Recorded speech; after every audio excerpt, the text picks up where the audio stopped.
All right, we're here Fright Night with the Ferocious Bee. We're going to be reviewing ICU with Helen Hunt. But of course, they already started. They already started tonight.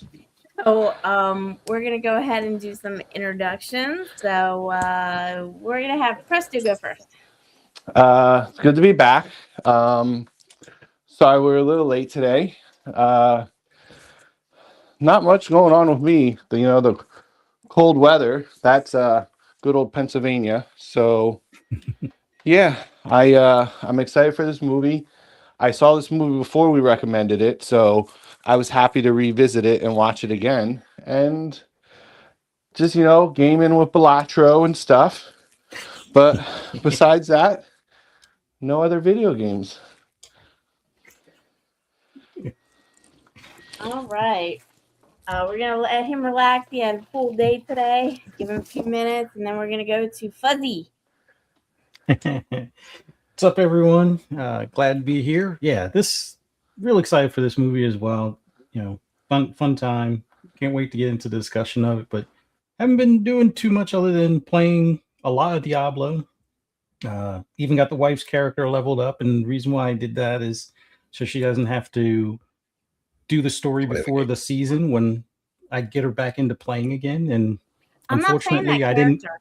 Well, I made a paladin, which is like the most powerful character in the game, and she wants to play the necromancer, and that's cool. But I figure, well, why don't you try something where you could just basically one-shot bosses, and that didn't appeal to her. So we're gonna start her a new character. He thinks I'm not a good player, and that's why he wants me to have the strongest character, so he doesn't have to do the heavy lifting. But that's not me. I know how to play video games. Well, no, it's a alternate version of a character I built. Like I built a pretty strong character, and everybody is kind of using this other meta, and I built that for her. So I kind of wanted to see what it was like, and yeah, I'm surprised they haven't nerfed this character because it is ridiculously overpowered. But it's all fun. I mean, we're just beating demons and goatmen, and I don't even know. I guess the other ones are like, well, there's seamen, there's demons, there's seamen, goatmen. What? Seamen and demons. What? They're demons? like, what are we doing? They're kind of like pirates slash. I don't know what you want to call them, but they call them the drowned. I guess that's their way of avoiding calling them seamen, because that would definitely, I guess, be a innuendo kind of thing. But yeah, it's just all in fun, beating these enemies and killing demons and stuff. But yeah. Oh, and looking forward to a game that's going to be revealed next week, because everybody knows I'm a car aficionado. So there's a big reveal for Forza Horizon 6 coming. So kind of excited for that. But yeah, just been relaxing and whatnot. What about you, Cypher? Oh yeah, man. I'm also excited about this reveal that you mentioned. Forza Horizon 6 is going to be freaking awesome. I've always enjoyed myself in Forza. Not so much on the motorsport side, but Horizon's always been a sweet spot for me. Freaking love those games. Ever since number 2, when we were in like Fiorenza, whatever it was. Mm-hmm. I didn't play the first one until years later, and that one's fun to go back to also. But you got to play it on PC if you have the option, because otherwise the frame rate's capped at 30, and that high speed in the cars is kind of rough. But still good times nonetheless. I've been playing a bunch of Arc Raiders for the last week or two, which has been a lot of fun. Shout out to FarQ. He actually ran myself and my son through a whole bunch of different areas, trying to like get some loot, upgrade our characters and stuff. So we've been playing a bunch of that. Yeah, I don't know. I think that's primarily all I've been doing besides work and just trying to do triage at the house and keep our containment center squared away as the family continues to just get all of the germs this time of year. Ugh. That's kind of been about it, but looking forward to talking about this movie. Should be an interesting conversation. Okay. So, unfortunately, we were supposed to see this last week, and a couple deaths in the family, so we are now doing it today. So my week has not been great, but everybody else's has been good. I mean, Fuzzy had to deal with it, but I'm high maintenance sometimes. He just gotta live with that, right? Sometimes. Nice. Okay, fine. It is not my fault that I am not allowed to drive when Fuzzy is in the car. That's his fault. He does not trust my driving. You like to That's play not with his trucks. fault. That's your driving's fault. Yeah. I was a driving instructor, by the way, just to let you know. Yes, but you still like to play with trucks. I don't know why. We drive a sedan and hey, a big rig, and it's got one of those like coil spools of steel, or it has like tree trunks and or just some sort of like load of stuff that would fall on the road like a destination movie. know And what he's you're like, talking about. oh, I'll drive around in their blind spot. Oh, I I'll recall just these cut vents. right in front of them, or yeah, like I don't recall these vents. Mm-mm. of course not. Yeah, That's why you're like, not driving, because you don't remember them. Fee, my mother-in-law worked in like housekeeping, and they had like a bed and breakfast that they ran for years. Just because she did that as a job does not mean I trust her to ever clean my house or expect her to clean her house in any capacity. Job's a job. I'll remember that. Mhm. All right, so we're gonna do first impressions of this movie. As you can see, their press is not making jokes about this yet. So yeah, I'm sure he pretty much liked it. But let's move on and see how well you guys have liked this from the opener. Who wants to go first? I liked it. When I first watched this movie, at least me, I thought I was getting one type of movie, and then that movie shifted into something else that was like, oh shit. And then there still was a third reveal, I feel, at the end, where it's like, oh damn, I didn't see this coming. So I really enjoyed it. Obviously, we're going to recommend it. I feel like everyone in this should have liked it because it's a solid movie. It has a good cast. He's talking Who'd you about say? me, though, right? You're a good cast? Something like that. No, I'm just saying. You said most of us should like this. Well, you're the wild card that I don't know, man. I don't know what kind. You like bad movies, and this was a good movie, so you probably won't like this one because it's not original or something. I don't know. Or people lived in houses before, so this wasn't original. And People were born before, so yeah, rules this one out. cops existed well before this movie, so Mhm. totally not buying it. So yeah, I really enjoyed this movie. Like I said, I was expecting one movie when I didn't watch the trailer before I watched this, and how the movie was playing out, I was expecting one thing, and then you found out it wasn't that, and then there still was a twist at the end that I really enjoyed. So that was my first impression. I'll jump in real quick too. Yeah, I was excited about this one. Matt mentioned it. I looked it up. I usually try and avoid IMDb anymore before we jump into a movie, but I jumped in this time and was like, oh, this has a pretty good score. And yeah, just from what I saw on the offset, it looked intriguing, and they went in a lot of directions with this, and they caught me off guard. It was a refreshing thing going into it, because I totally thought it was going to be something else, and they tricked me. So hats off to them. Fuzzy. Yeah, I really enjoyed this as well. Uh-huh. I think the big thing was kind of like what everybody's been saying so far is that you go in expecting something based on how everything plays out in the beginning, and then it really throws you for a loop. Not just once, but twice, kind of like what Presto was saying as well. And yeah, there was only like I wait for fees plot hole, nitpicks and stuff, but there was like one. I wouldn't say it was a plot hole, but there was one thing I was kind of like weirded out about. I'm like, how do they not notice this particular thing in this house kind of deal?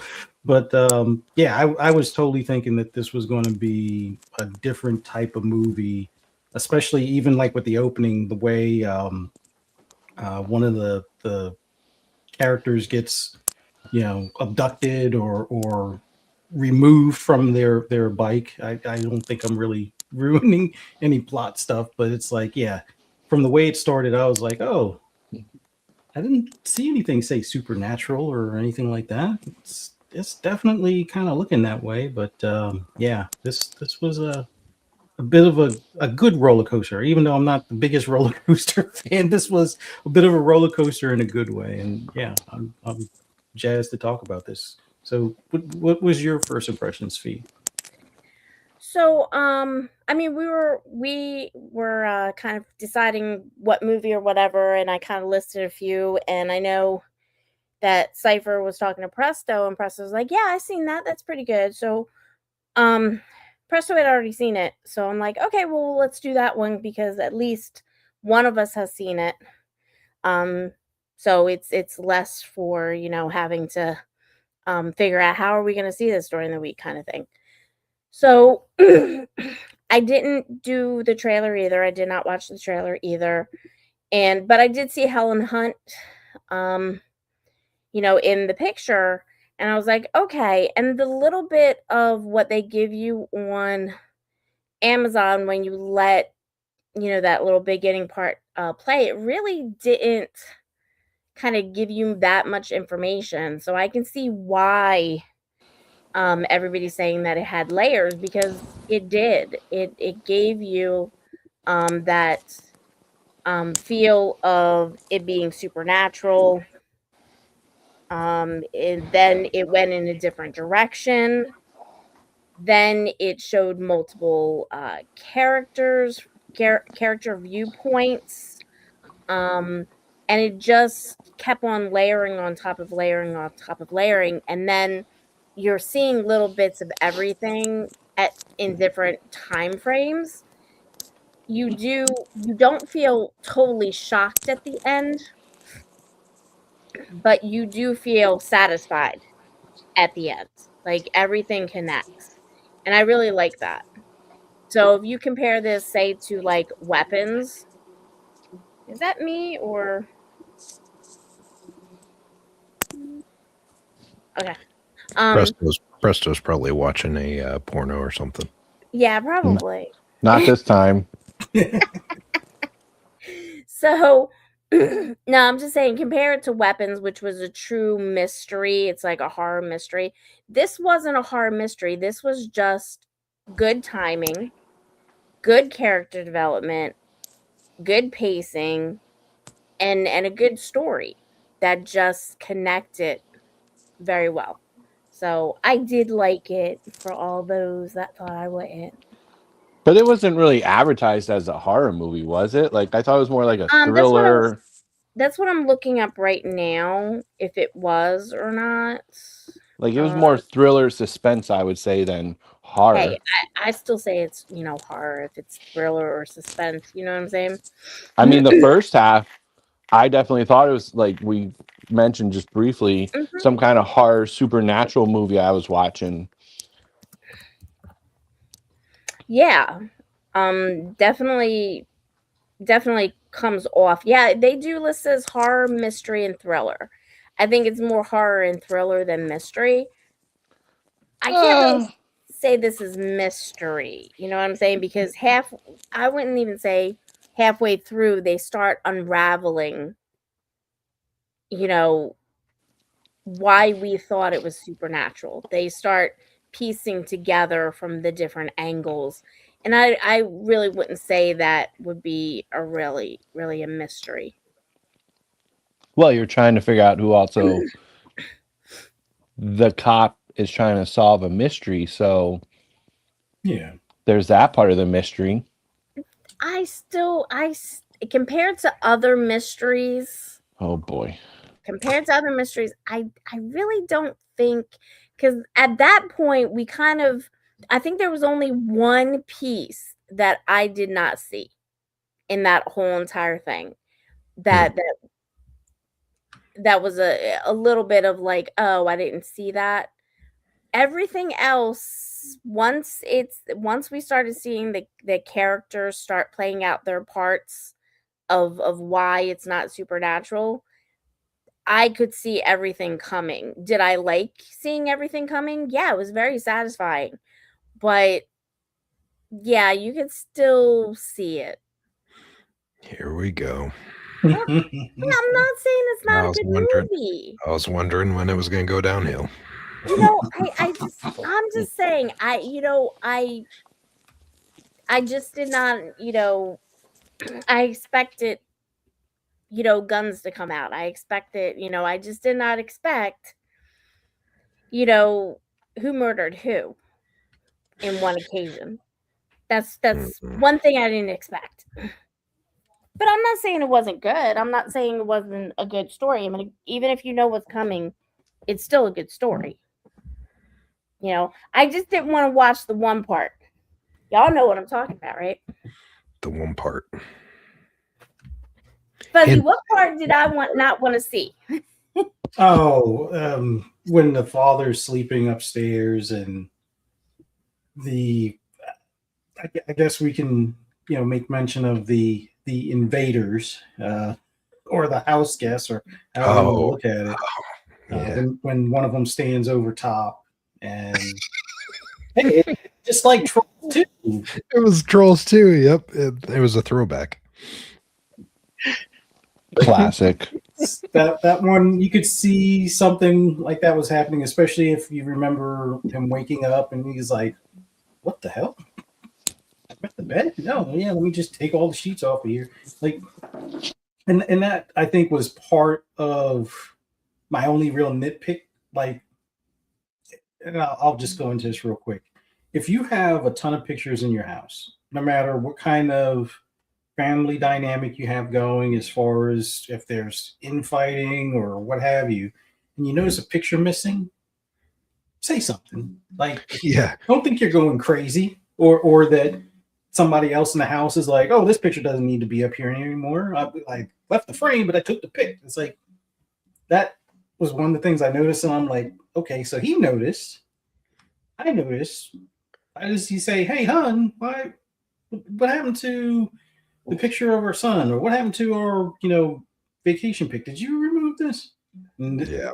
like, that would be the only thing I would probably do a little bit different. But then again, in I'm not going to be like that particular character in the movie. So I know, but in his mind, he might have thought that the kid took it down. yeah, but at least ask. Especially if you're thinking your kid is locking you in the closet or something ridiculous. Oh, he went out. Yeah. Okay. Yeah, like if stuff like that starts happening, like you want to start, like, you address the situation, right? Yeah.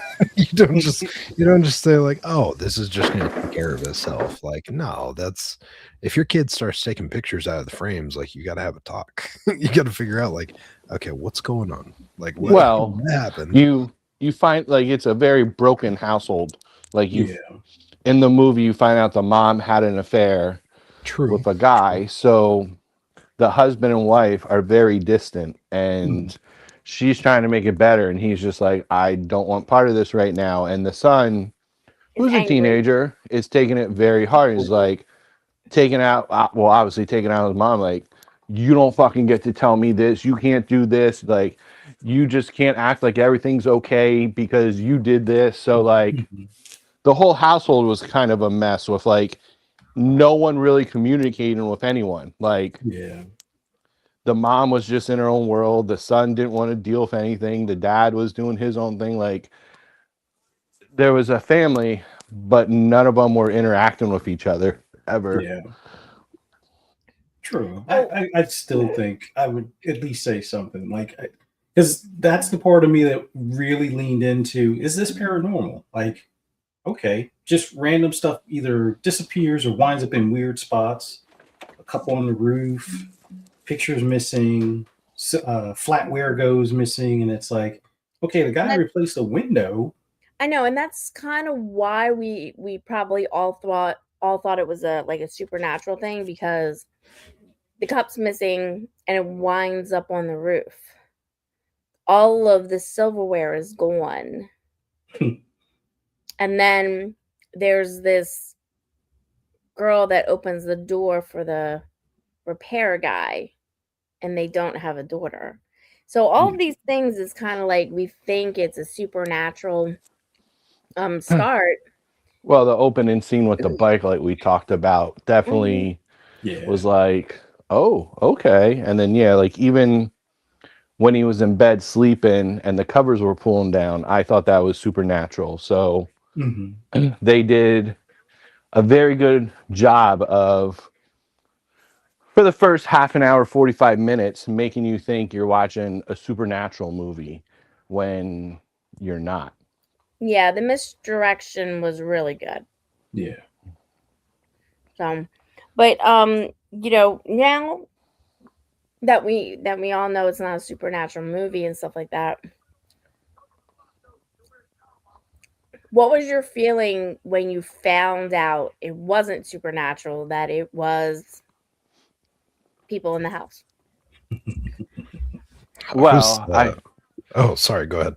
I was just saying, I feel like we should explain the movie a little bit better, like the intro verse, how we found this out kind of thing. I mean, Like, if you want to do that, you can. Yeah. well, basically, like you find out, I guess with spoilers or where this movie came out a couple of years ago, or I don't know Spoilers, exactly turn it when. off and watch it later if you want. Yeah. So they do a very good job of making you think it's a supernatural that is happening and something's happening in this town, and especially to this family. And then you find out they're not what are they called? Froggers or something? Yeah. They're called Yeah. froggers, who basically they go into people's houses, like they sneak into them or break into them, and they live in like the upstairs, usually for like a couple days, and then they go on to the next house. Well, this girl who does this met this guy, and they do it together, and I guess they're kind of staying in longer than they should, and she's more content with like staying up in the spare room being quiet and just living there, where he's kind of gets bored, so he wants to start fucking with the family, I guess. So he takes the silverware, which they find out is missing. She let the repairman in the house when like the window broke. So like he's, as we said earlier, peed on the cop in while he was sleeping. Like, now the cop took like 2 Ambiens or something, so he was knocked out, so he wasn't waking up. So that was kind of, I guess, the first big reveal is like, this isn't paranormal, and it's froggers that are going from house to house living kind of thing. Mhm. Did I miss anything about them? No, I mean, not that we want to talk about just Yeah, yet. not that we want to reveal. I mean, they were probably in their early 20s, like they weren't teenagers. No. But like, yeah, the woman had like a backpack of clothes and stuff. Like, Yeah. I assumed it's just like she's not homeless. She just kind of does this, and the guy's doing it for a thrill, but also to like push the boundaries or whatever. Mm-hmm. No, I got the impression that she was homeless. I think it was more by choice as opposed to Yeah. like she was, had to live on the street, because I can't imagine somebody that, had to live on the street and it's like, oh, I got this bright idea. I'll just sneak into people's houses for fun and live there and then move on to the next house. Like, Now is this a real thing? I didn't look up like Froggers. like is this like, I know there's squatters, but this is like Here, let me squatters are when people don't live there. Froggers are like when people live there and they just jump from house to house. I wouldn't be Yes. surprised given, some of these challenges on TikTok. Oh, yeah, Actually, that's it true. is. It's apparently real. Yep. It's not like super common, but it is real. So I mean, that's great.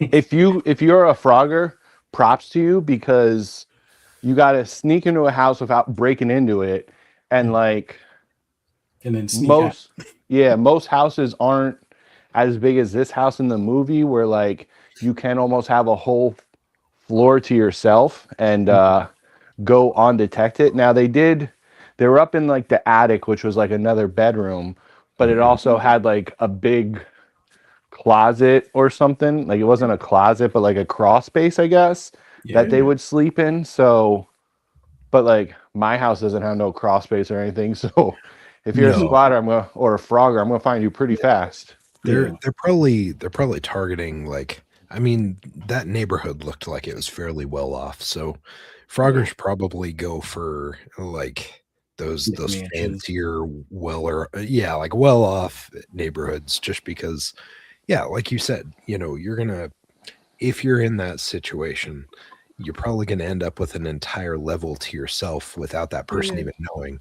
And let's face it, like there's a lot of areas in the country where it's not even, that person's primary residence. It's like a seasonal home for them. So that's probably like prime location for people to tag.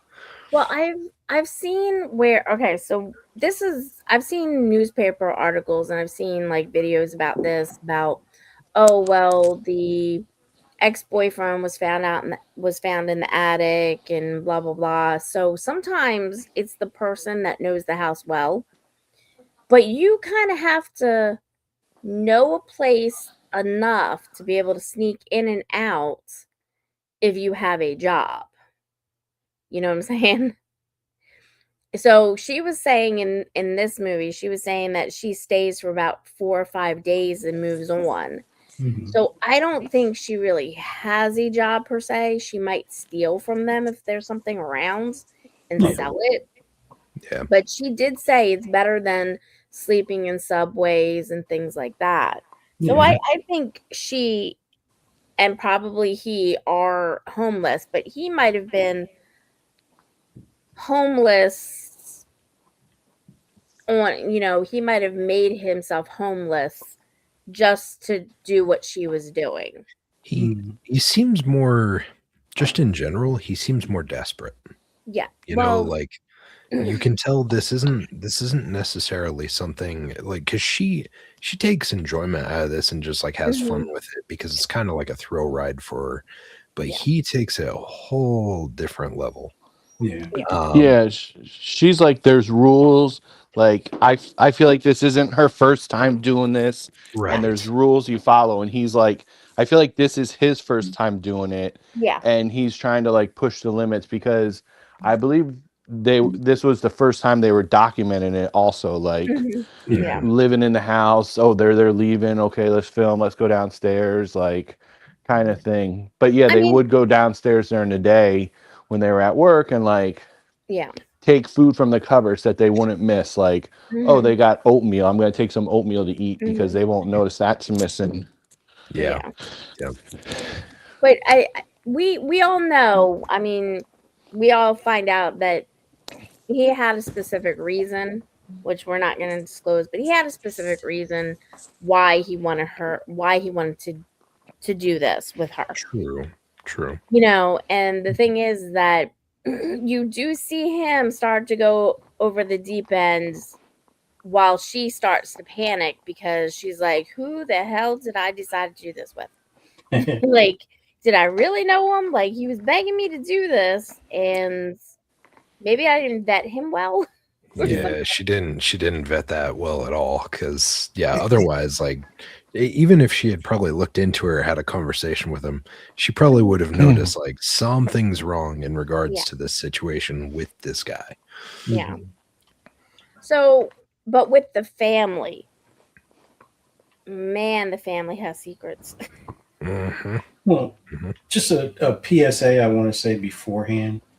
For all of those worried about froggers possibly getting into your house, do not leave your driveway until your garage door closes. Yes. Yeah. Not that we have a big house at all, but when I used to keep one of my cars in the garage, I never pulled away until that door was closed. Like that, that just wasn't going to be something I would want to do, and kind of thing. There could be a animal that sneaks in because we have deer in the area, and last thing I need is like, a deer just kicking stuff over in the garage while I'm at work, kind of thing. Well, and have cameras, right? Like, you can always most garage doors nowadays, if you have a garage, most of them are or they're compatible with like smart home type of stuff, so you could throw a camera on that sucker. So if motion happens, like as the garage doors open, like you can record it, you can catch activity, like we live in a time where you can get cameras for dirt cheap, and you can rig that house up to make sure you know what's going on while you're gone. True. Well, Cypher's gonna come over and help you install all of these cameras in our new house when we get it. Okay. Dude, absolutely. I've got mine wired up. I don't know. It's just nerdy tech gadgety stuff, I think, that kind of got me into it. But it's just it's peace of mind, like having a motion sensor in like the unfinished basement where there's a window or something. It's like, having stuff like that where you can just that if something happened, you're aware of where it is. Like having that peace of mind is nice. Yeah, and definitely we have to include the cameras on the Peter Suite. The what now? So the Peter Suite. Peter Suite. So what we were planning on doing was we have a home picked out and everything. It's going to be a modular, and we're going to get a plot of land, everything. But Fuzzy, he likes his game room, and he likes me having my own game room. And I don't know if I really want to afford 4 or 5 bedrooms. So we decided we would get a tiny home to put down, something that was like 200 and 300. And we're now calling it a Peter Suite because my brother's name is Peter. Oh, okay. Okay. Yeah. So. Well, that works. Yeah. No, Yeah. It's not a mother-in-law suite. Or it's not a mother suite or anything. It's a Peter suite. Yeah, never have a mother-in-law suite. You don't want that. You don't want that headache. For just a side note, I totally support Fuzzy having his own like game area. I think that's very smart. That's I thought you would. Yeah, it's very good for mental health. Yeah, exactly. Yes. I endorse this thoroughly. So. What? Because he lives with me? Is that what you're trying to say? It just makes for a less stressful environment. I already shaved my head, so I give you stress.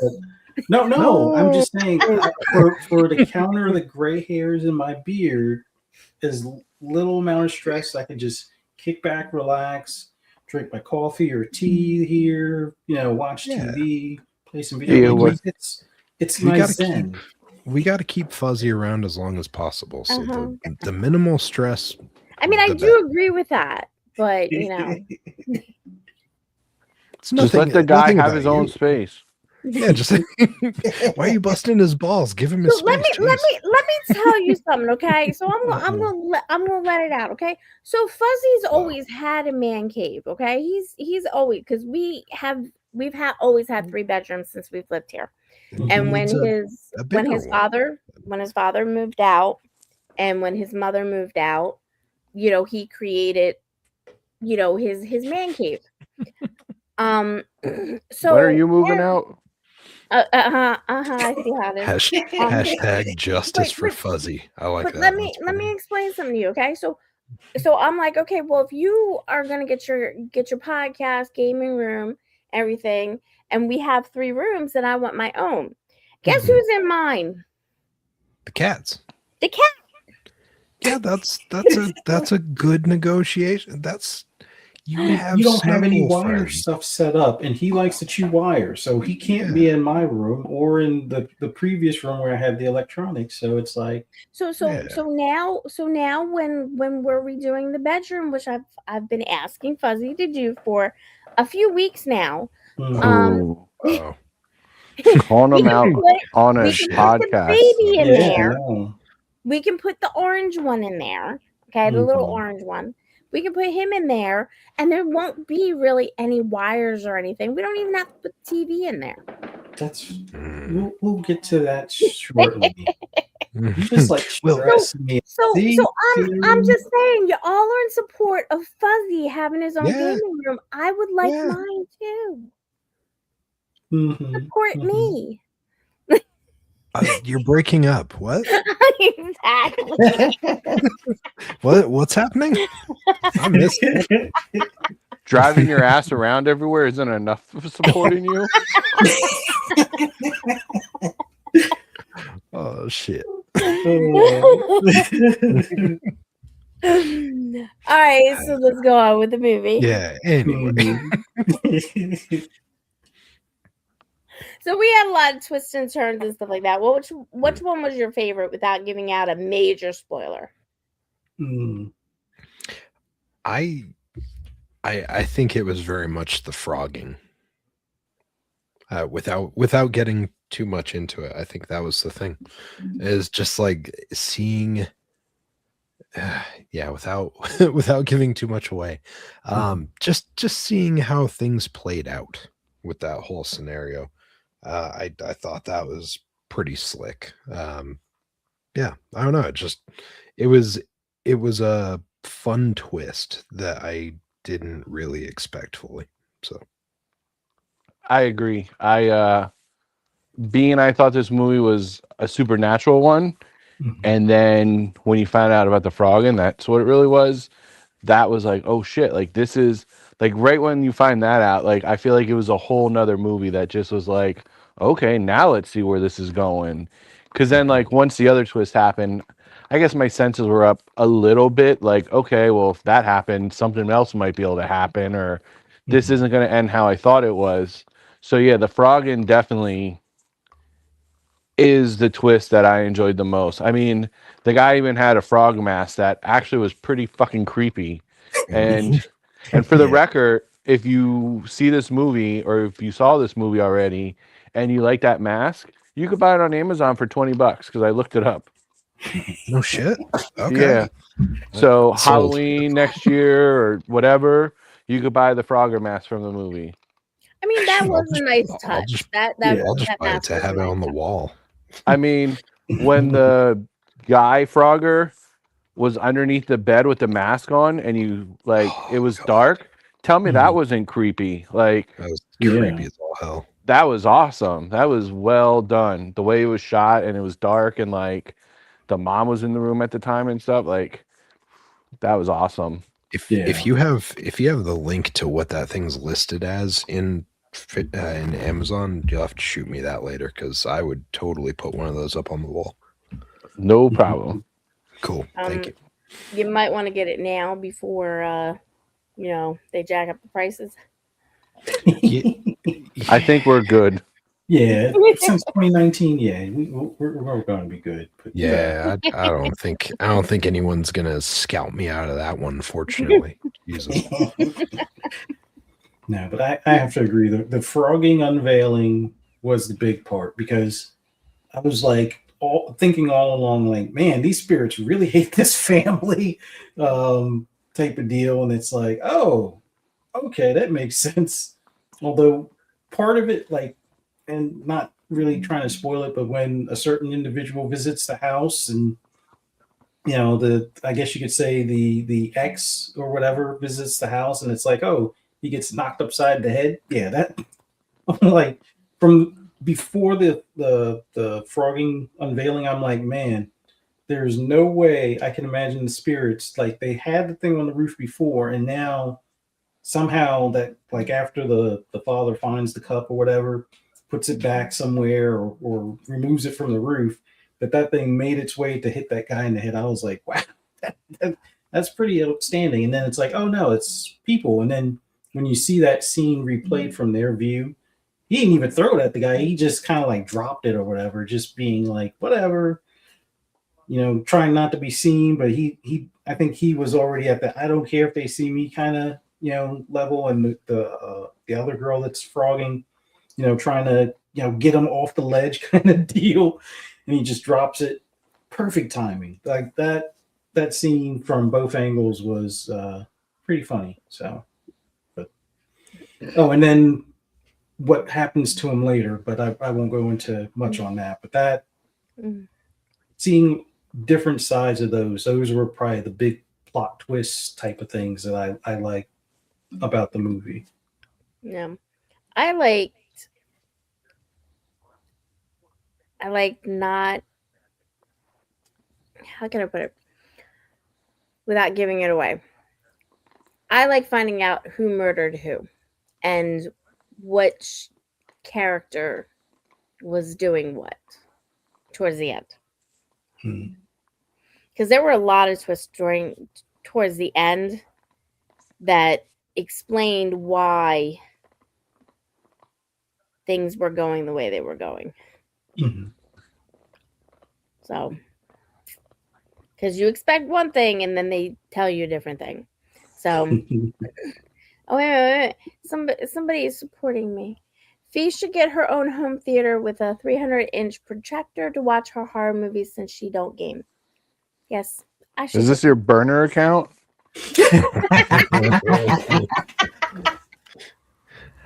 I don't know, but I feel like a 300-inch projector screen for a bunch of shitty horror movies is not a great idea. Like they're bad enough on like my little phone screen. I don't know. A 300 inches seems like a flex. And overkill. You guys don't know good movies. You know that. Mainstream things. Oh, You don't know good independent horror. Look at Fee with the jokes. Independent horror. Mm-hmm. Yeah. Anyway. I'm going to marinate on without- that for a minute. The 300-inch panel. My God. Anyways. No, having a home theater would be pretty cool. Although I don't think we're going to go full bore on that. That would love to do it. I don't know if we'll quite have the 300-inch screen. 100-inch screen, that's more of a possibility. 300-inch, that would have to be on the outside of the side of the house kind of thing. Yeah, the whole neighborhood could watch us. Like a Shitty tribal movie. Watch shitty movies. Nice. They'd be like, "Nah, we're good. We're not going to join you on this one." Oh, you're watching that? Oh no, we're good. Why are there turkey puppets on the side of their house? What the? Oh, come on, the classics will always be classic. Gobble gobble, bitch.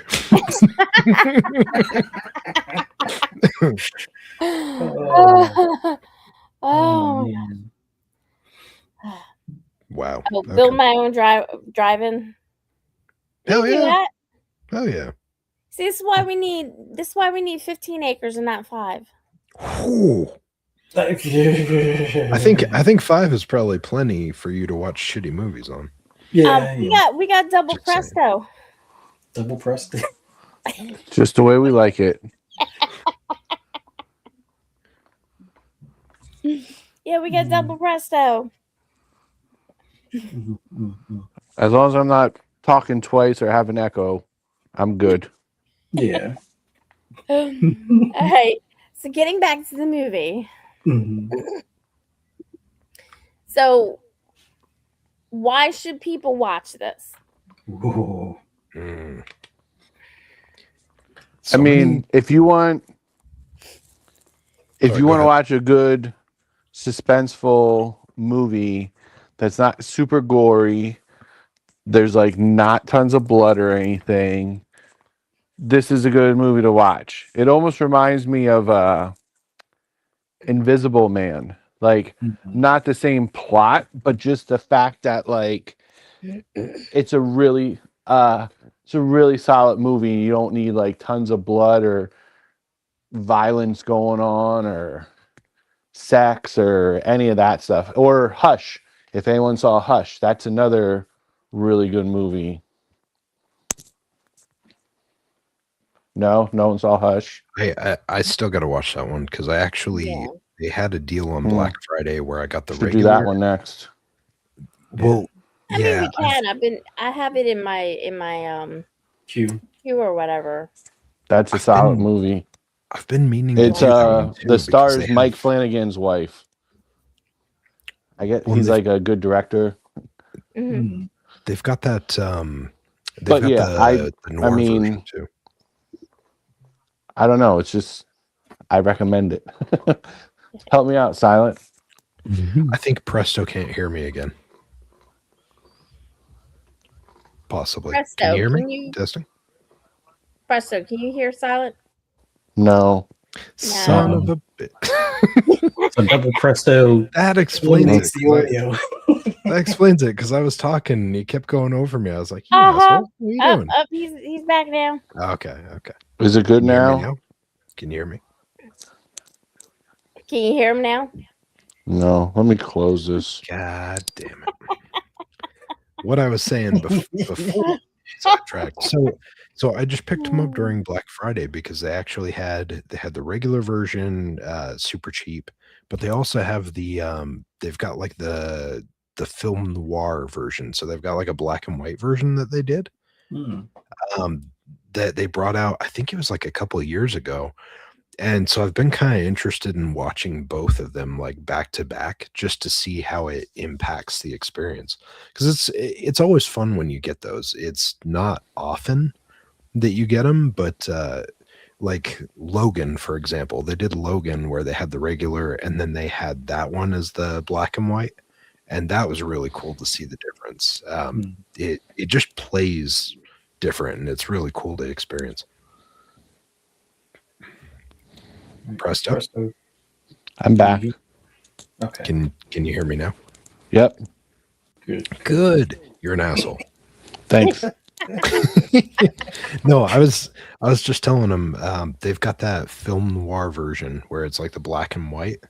And so I grabbed that and I grabbed the regular during Black Friday.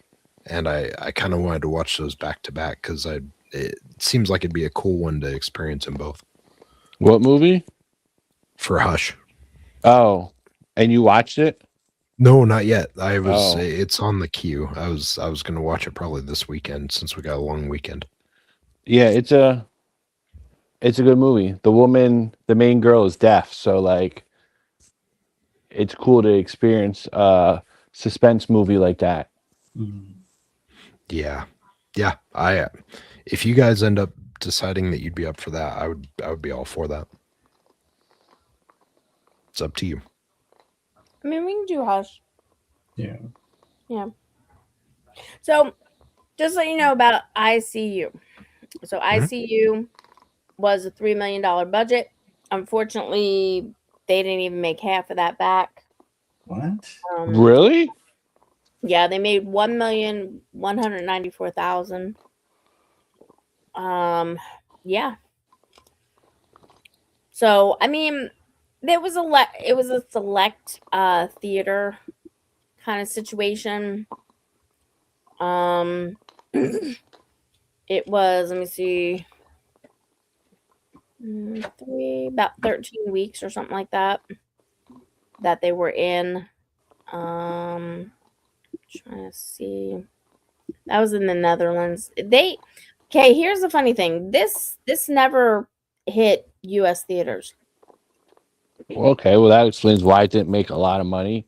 Yeah, so it was the Netherlands, Portugal, South Korea, and United Arab Emirates. So I guess Yeah, this was like a straight to streaming kind of thing. yeah, it was a straight to streaming kind of thing. Yeah. I mean, I think they would have made money. I mean, Helen Hunt, um, she was really good in this. They had a lot of fresh faces as well that I think did a really good job as well. Let's see, they had Owen Teague in here, Judah Lewis in here. The dad was John Tenney. He was in The Closer, if anybody remembers. I mean, the cast is I thought the dad first. I thought he was the Hawk guy, that Mark guy, a bootleg version of him. Oh, yeah, bootleg Mark Ruffalo. Yeah, but the son and even the Frogger, like they've been in some movies, The Babysitter and It. So like, and I think Owen, well, that's his real name. He was actually Noah in the New Kingdom of Planet of the Apes. So it's not a bad cast. nope. So Judah Lewis played the kid in The Babysitter and in The Babysitter 2. That Those was are on. Yeah, those, he played it both. those are fun movies. Yeah. So that was the one with Samara Weaver in it. It's Wait, not the which one was other The Babysitter. I Huh? don't know if I saw that one. So the Babysitter is the one where it's like Samara is the babysitter, but she's also kind of like this satanic cult leader. It's not Okay. the Babysitters that was a prostitution ring. Oh, damn. Yeah. That's not sad. that one. So they did have a second babysitter. They did have a second one where, he played a teenage version of his original character and everything. So the original cast members that were, hunting him down in the first one came back because they were, they wanted to relive again. So they were given the opportunity if they could capture him. And so, I mean, even knowing that it was a good movie. I thought it was a fun movie and everything. It did have a couple twists to it, but they were towards the end. But I thought the special effects were good in Babysitter and Babysitter 2. I thought the comedic value in it was pretty good. And the characters played well against each other, so that was also good. So if anybody wants to go see, I believe it's still on Netflix. Babysitter and Babysitter 2. So, but yeah. Preston's back. Yeah, I don't know what's happening. Did you drop again? I guess. Gosh dang. It happens. So, but yeah, I would recommend that one. We'll do Hush next week. But this one, I think it's a good watch for everybody, even if you know it's not. It starts out looking like supernatural, but then we find out. I mean, we've seen other movies like that before, but I think this one was really done well.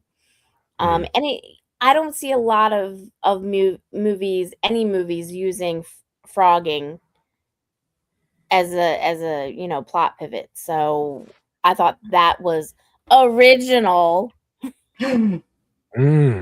That's interesting. Turning over a new leaf, huh? Now it's original. Okay. No, I didn't say the whole movie was original. I just said that point was original. That little piece. Here comes the original. backtracking, chat. Here comes the backtracking. I'm not backtracking. Okay, we could go back to the original, but I don't think Fuzzy's ready for that. Back to the original one. I think he Original. was traumatized. Traumatized from when? We're just gonna keep it like that, okay, Fuzzy? What? What the fuck? I don't I even know. What just happened? Exactly. What just happened? Yeah, I'm not sure what occurred just now, but Is this how it normally is with you two? I don't know. what in the world? Hey, mom and dad are not fighting today, okay? I don't know. You're throwing Well, shots at him, and he's just like, "What are you talking about?" I think the problem is like mom's having her own fight and dad's like, what the fuck just happened? I don't even. Like, I thought we were talking about the movie, not vacation or dinner last night or something. Like, what are we doing here? Memo to self: don't bring up dinner last night. Shit.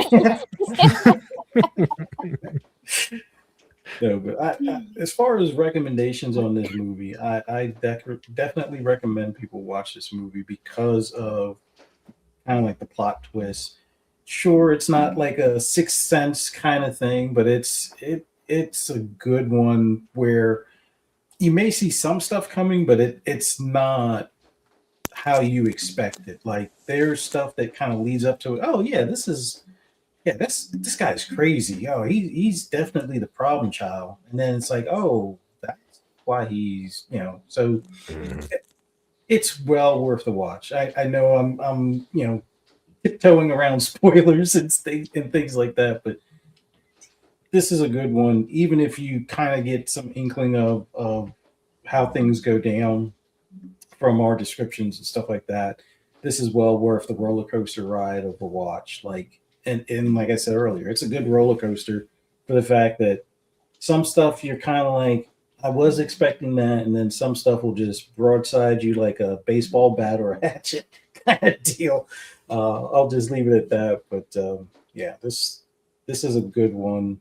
We'll get to scores later, obviously, but if you're looking for something that is a little different as far as whether you want to call it home invasion, frogging, if you've never really seen it in any other movie or even heard of this, thing, prior kind of deal, it's at least worth watching it to find out what the heck that is and how people could possibly, hide within your own house without you knowing, and what happens if somebody decides to drive you crazy, kind of thing. Yeah, it's high on my recommendation list. Like this is a rewatch even. If you're looking for some other clues that may have slipped by, kind of deal. Like I said, there was one thing that the pictures on the wall. That was the thing that was kind of like I would say something. Like I told my wife while watching this movie, it's like if you start noticing stuff missing, just ask or say something. Like don't be like, oh, he must be angry at me, or maybe the cats did it or knocked it over. No, just start asking questions. If something feels weird, and like I always say with other horror movies, like at first thinking that this was supernatural, I would have been like, we need to move out of this house, because I got the impression, I guess either her father bought the house for them or willed the house to him, because it was something about, oh, you couldn't provide, and then he sure made sure that you had this house, kind of thing, because they had a little argument about that. And I'm like, do they have a haunted house kind of thing? Because like at some point I think I would be like, yeah, we need to move, or maybe I need to move out.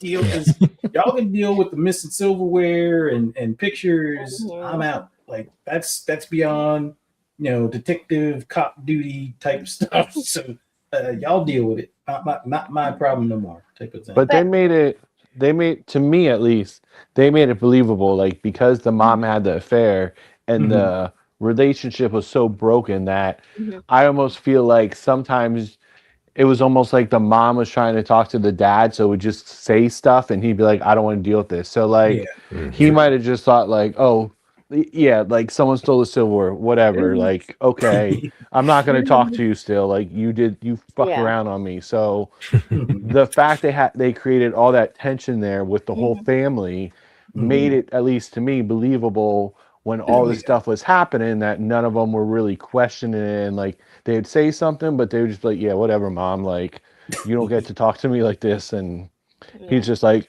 she's like, why don't you come sleep with me? He's like, I'm going to sleep in the spare room. Like, Mhm. so it was like, they made it very, very clear that like none of them really communicated. Like they never in the movie had like a family dinner together or anything. Yeah. Like, Well, they tried. They well, that tried. At least the son and the mom the did. mom, That didn't work out. Just well, didn't yeah, work out at all. he Yeah. put the Don't call me kibosh to that. sweetie. Yeah, basically, you don't fucking get to do that and do this. And she's like almost trying to buy him back. Like, do you need money? Here's money. Here's money. Yeah. It's like, my birthday is not for a couple of weeks. I don't need pancakes. Like, what?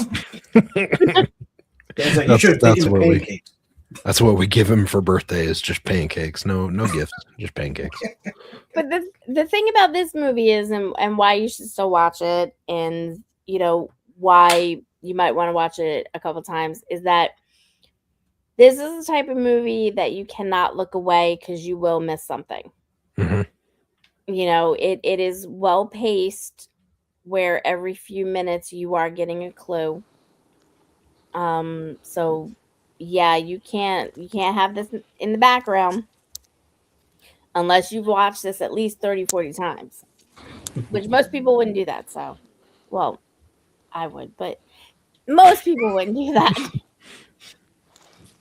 30 or 40 times sounds like a lot. Like Well, that's fine, She'll but have I've a movie watched. on replay in the background while she's on her phone watching cat shit. videos on Not always, Instagram. not or always. Sometimes I when do it while I you're do doing work schoolwork, It's like or I'll do it the while I same do zombie my movie where they ID. snort Even I'm asteroids. just yeah, saying. even when I'm doing a Lego set or something, like I'll have something new playing. Because I don't know. I feel like I've watched the old haunts so many times. It's like Okay, so I'm just gonna throw this out to y'all, okay? And there's gonna be a lot of people that understand.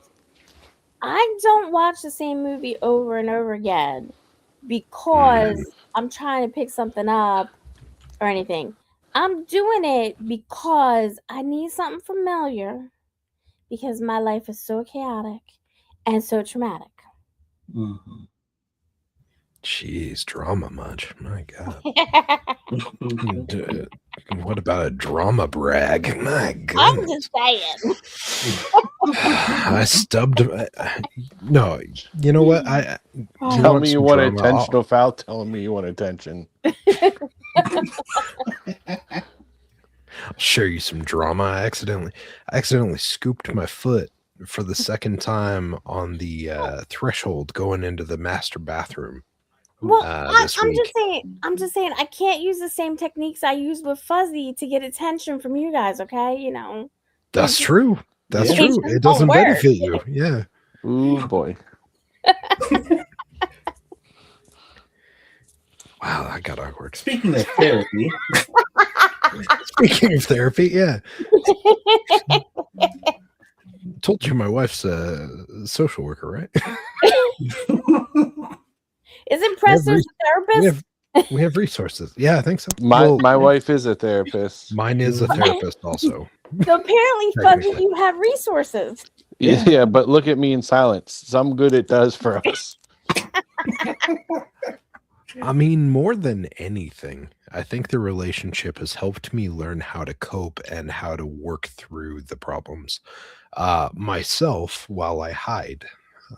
You know, Fuzzy, if you're in trouble, all you got to remember is just blink at us. We got you. I know your camera's off, but just blink. I'm sure we'll figure it out. So are you gonna make your avatar here somehow blink? He could probably do it. That would be amazing. Turning it into a gift, but it's like, yeah, then we'll probably have the authorities at the house, you know, trying to do one of those welfare checks to make sure I'm okay. like, no, I'm good. Are you sure? I'm not going to get into the story where she had that from a cop while we were driving my Jeep with the top down years ago when we met. But anyway, moving along. Yeah, our first date was really weird. That cop made it really weird. I feel like I kind of want to know more about this, but I don't know if it should be on All live. right. Virginia State, near Virginia Beach area. I have a brand new Jeep Wrangler, top down. It's like, what, 2 a.m.? We're driving around. I'm driving slow because Well, want to prove, well, I'm driving within the speed limit or probably the speed minimum, if anything, because one, it's kind of cold with the top down, and I didn't feel like stopping to put the top back up. And it usually when the top or when it's cold out, you wind up tearing up the top trying to put it back up if it's below a certain temperature kind of thing. So Sure. we're getting back to base. She's leaning on my arm or whatever, we're on the armrest, leaning across while I'm driving. And then the cop pulls up behind me and pulls us over. And he's like, "Do you know why I pulled you over?" I have no idea. It's like, "You were doing like below the speed limit." I was like, "Well, yeah, I'm trying to get home safely. And it's kind of cold out here with the top down. Driving faster would just make things colder." And then he flashes a flashlight at her. "Are you okay, ma'am?" Like, wait, what? How do you know I'm not the one kidnapped? Oh shit! He was profiling, motherfucker. Oh boy. that he is had been that. behind. He had been That went behind us for places. a while. Yeah. That went places. Shit, it's messed up. So that's how you're retired, Fuzz. No, but yeah, that was a weird one, but like, I don't know. That's Getting all back right. to the movie. That whole couple days was weird for Fuzzy because I tricked him into going on a date with me and everything. So Mhm. Yeah, And you're still tricking them. he's still he's still dealing with the ramifications today. Whew. Like I said, just blink, we got you.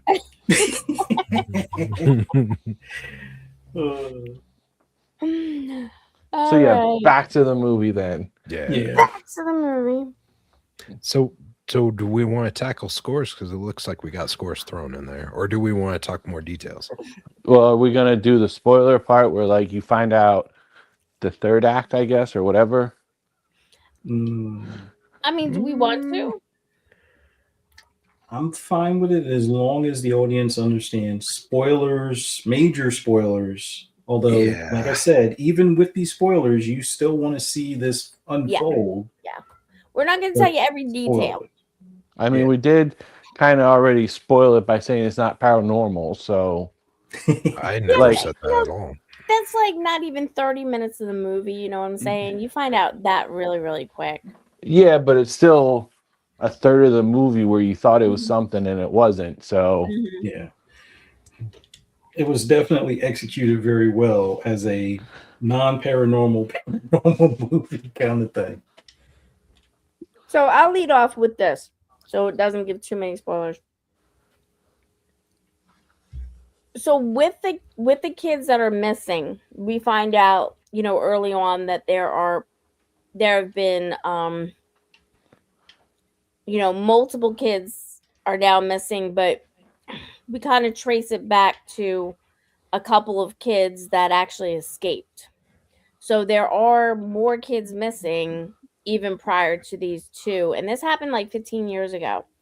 So the detective in the guy that's the father in the family, him and his partner have been working this case, but his partner was the one who found the original guy. He's in prison, and that was like 15 years ago when he captured him. Now they're trying to figure out if this is the boys missing or a copycat situation or not. Because did they get it wrong? So we find out that there were two, but they find one of them. And anybody want to describe what he looked like when we found him? Oof. Well, besides that. I mean, he was definitely withdrawn from society kind of thing. I mean, yes, he still lived with his parents and not knocking that whatsoever, but it wasn't like he was adjusted well. I can only imagine what his trauma may have been, but he's like in the back of the house in the shed, and it looks like he's doing like wood carvings or something. And the father that's a cop as well as his partner come over to the property, and he looks back and sees them, and he's like, no, no, no, no, no. And it's like they kind of cut away from that, and that's, I think, when we find out about the frogging after, I think, like that comes up later. So it's almost like a mishmash of the timeline. But that one kid that escaped was definitely not adjusted. Like he's still living whatever torment or trauma he experienced. He's still living it on a regular basis, or something at least set him off when the cops go to talk to him, kind of thing. So And it looked like, while he was doing his hobby and stuff, I guess to calm himself down, it looks like he he was doing stuff to himself to try and deal with the situation too. His eyes were not right, and his face looked kind of scarred.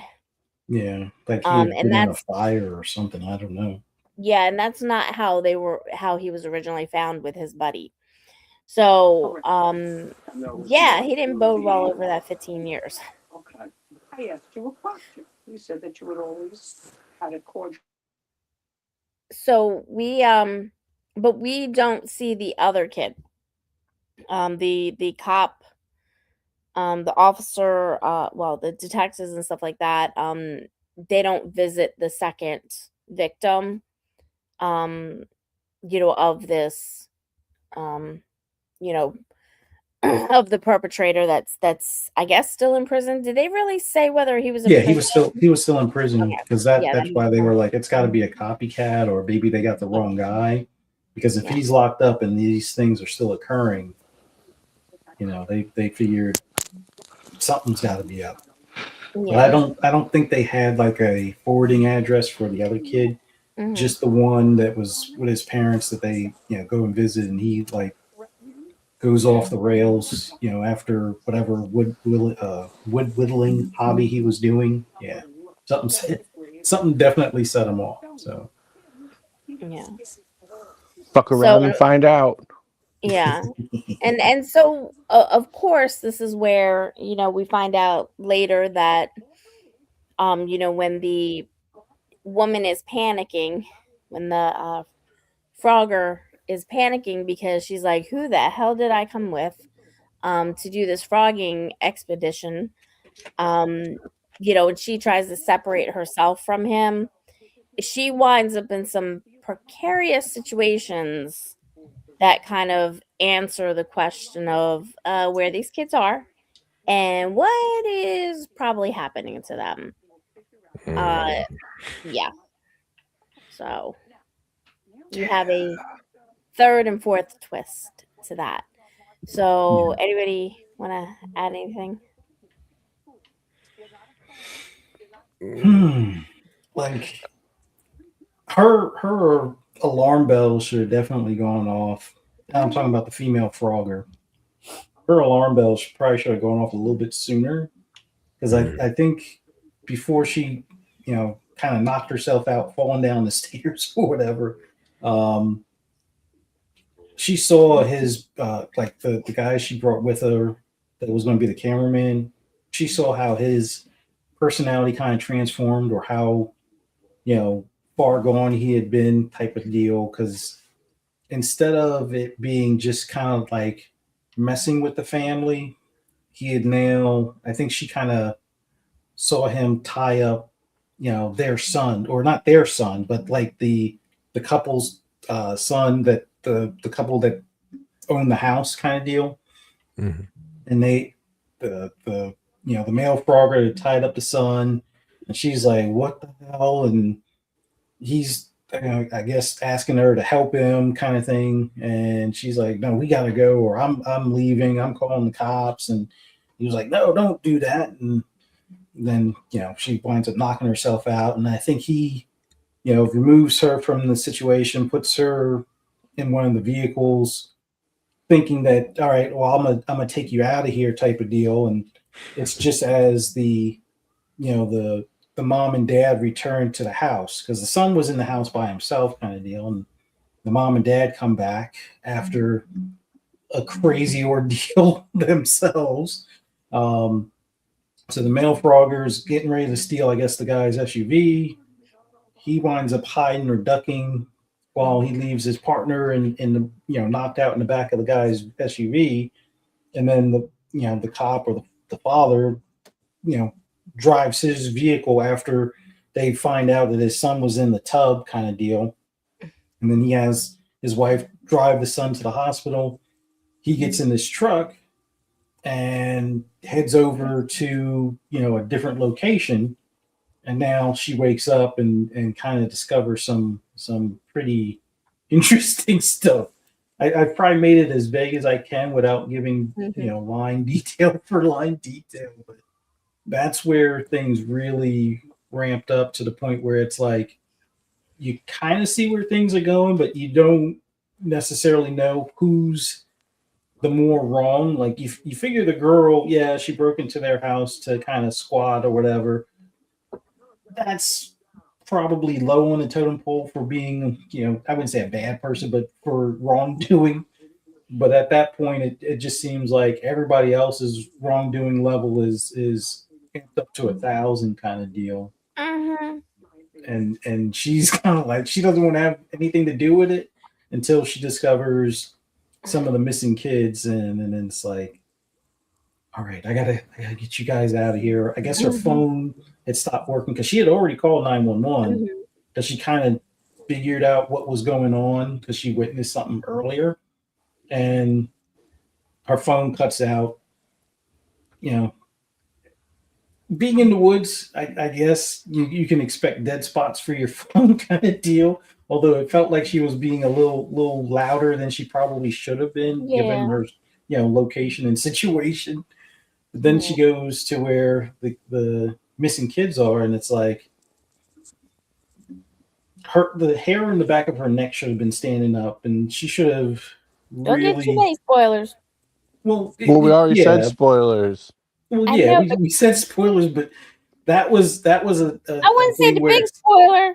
Well, big spoilers, but like the hair on the back of her neck should have really stood up, and from that point, like I'll leave it kind of at that point. But that pretty much kind of sealed the deal as far as how crazy this movie really the roller coaster was at that point. Like we're now doing 2 or 3 360s, and hopefully we didn't eat lunch, because I'm not saying that you would throw up in disgust. You'd be like, because of the excitement, you're already on the edge of your seat kind of thing. Like, yeah, that's where the movie, it was already good to begin with. It really got good at that point as far as I was concerned, and really, kept me on the edge, waiting to see how everything, played out finally kind of deal. But that for me was well worth the recommendation right there.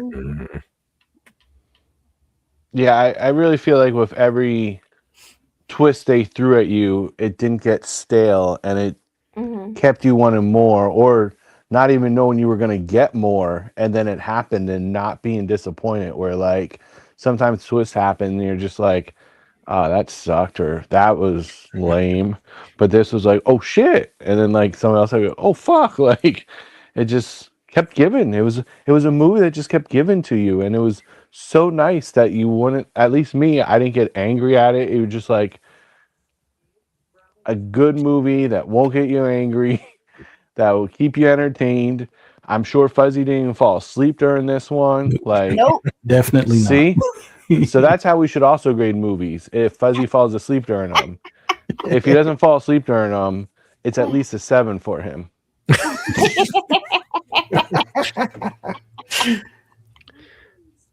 Yeah. If he doesn't fall asleep, it's a 7, right? At least a 7. And if I say it's rewatchable, it's at least a 7. I mean, 7. We didn't need to go back over that part, but in certain cases, I will agree with that. This one, I will agree with it. Others, I will respectfully decline. Uh-huh. Interesting. Mhm. Some of your movies are for a certain taste, and Uh-huh. it seems like none of us have that taste. What? No. What are you talking about? Except for Troll 2. Ugh. That's a classic. Ugh. It's something. It's something. It had some memorable one-liners. Yeah, and it had the kid when he climbed up on the table and pissed all over the food. So Mhm. My man was quick on his feet with that. He knew what was up. oh yeah, he was. How can I prevent my whole family from eating this? I'm gonna piss on it. Done. Well, in this movie, that was not as comical.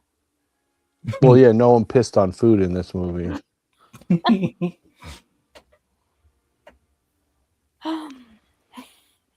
Are we ready to vote? Yeah, Ready to...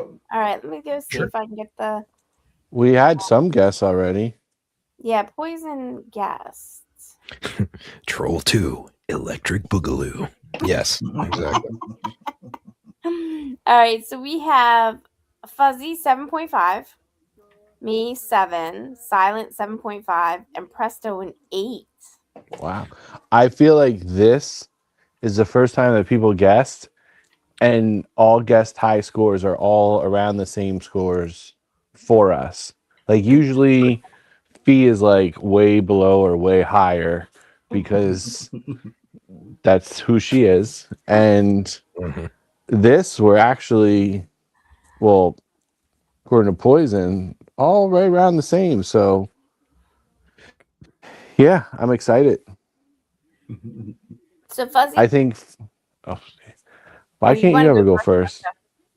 No, I was gonna let No, you go first. no, I said Hey, it's your Fuzzy. turn. Oh my goodness. I said Fuzzy. Yeah, because you Sorry, you Fuzzy. never volunteer to go first. You're always. But all right, so I scored this a bit higher than what Poison guessed at. It's primarily because I love the transition from. It had me thinking, the whole paranormal stuff. Then when they show, oh, it's not paranormal, it's froggers in the house kind of thing. And I was kind of thinking it was going to go in a specific direction because, hey, this guy's getting a little crazy. Maybe he's interconnected, and all these other weird goings ons and things like that. And then you get to see from the female Frogger's point of view something that I kind of thought the cop father or whatever did, but I was like, no, if these Froggers are in the house, that's got to be the guy Frogger did that, and that's like after you see it, and then the way everything moves, it's like that was high on my list for a good transition and storytelling and just keeping you on the edge of the seat, keeping your attention.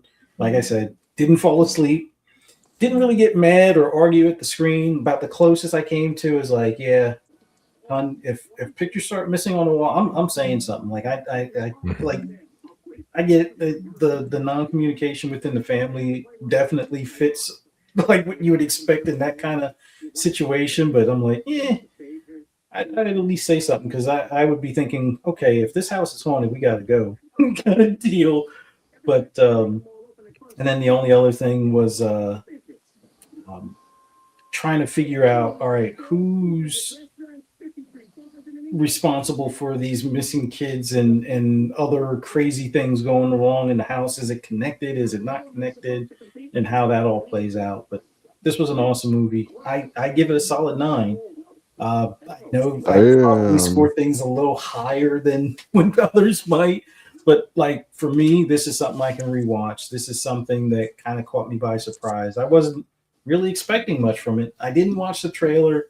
Um, didn't really look into what the movie was going to be about. Just kind of, went with the flow as far as watching it. And like I said, it kind of tricks you or lures you or lulls you into this oh, it's going to be this type of movie. Nope, throw that out the window. All right, maybe it's this kind of movie. Okay, there's a complete plot twist, and yeah, I love that. They did an excellent job on the different perspectives and how the story played out. Definitely recommend this. 9 out of 10. Rewatchable, good movie. Rewatchable whether you want to pick up more clues or just even after going through the roller coaster and knowing how it ends, I think certain things will still stand out. Like, yeah, that great that happened, or don't go down that hallway kind of thing. But yeah, I really like this. Very solid. I would probably give it 7.8. I almost gave it an 8. I think only because I was told I was going to give it an 8. So I felt like I should have. But right. I give it a 7.8. So, I mean, we talked about it and Fuzz stated a lot of why, and I agree with it. I'm usually a guy that needs a lot of action, fast pace, moving kind of movies, keep my attention. And this one wasn't, I wouldn't say it was a big action movie whatsoever, but it was enough happening that it still kept my attention. And easily will rewatch this. Well, I did, but like I'd rewatch it now and not be mad about it. Like maybe try to pick up some little Easter egg, see if like, oh, this happened, I could see this, or maybe I could see what happened with the kids, kind of thing. But yeah, I highly recommend this movie. It's a shame it didn't get a movie release, and I guess it's kind of like a word of mouth kind of thing. Like, I don't know. I think I just saw it on Paramount Plus the one day and was just like, oh, what's this? And I think just by the cover of it, I watched it and I was like, I'm really happy I watched that. And I have not watched the trailer yet, so I don't know what it shows, but I recommend not watching the trailer of this and just watching the movie. We gave away some spoilers, but I still feel like we left some where you'll still be surprised with what happened. So yeah, I give it a 7.8. All right, Cypher. Whew. Well, yeah, I'm honestly poisoned. I'm surprised that you had Presto at a higher score than me. You should know me better than that. Come on now. New year. New year. I really enjoyed this movie. I was kind of hopeful given, like I said, the information I knew going into it.